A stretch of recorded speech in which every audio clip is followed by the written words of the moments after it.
2 or 3 or 4 or 5 things you can do to improve your closing skills. So traditionally, the sales manager comes up and writes the plan, right? Okay, I think you should develop 3 or 4 different closes, make sure you're closing on each call, have a set objective going in, and that's good, but it's not really impactful. The coach's role is to ask questions and help the rep think through a process they're going to follow to develop their plan. So how do you determine the hows? It's really about asking questions of the sales rep.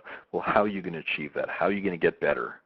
And then one of the key steps that requires a mindset shift is when you look at developing a plan or a follow-up or next steps from a coaching session, it goes back to the individual. Now, either you do it on the spot. Let's say you're using an iPad and you're typing out a letter. Well, turn the iPad and give it to the salesperson to input what they're going to do.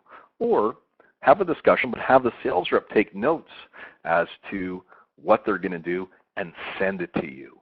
And really, there's a couple reasons why I suggest that.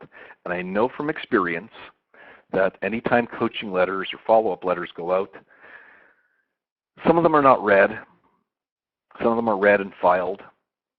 Some of them really have no impact. So you spend a lot of time writing those. I know some of my managers could take an hour and a half to write a coaching follow-up letter.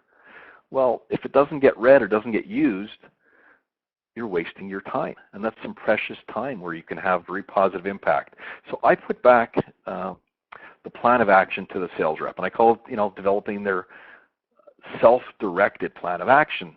And the 2 main reasons why I think that's very powerful is, one is by having someone write out what they plan to do. It's kind of like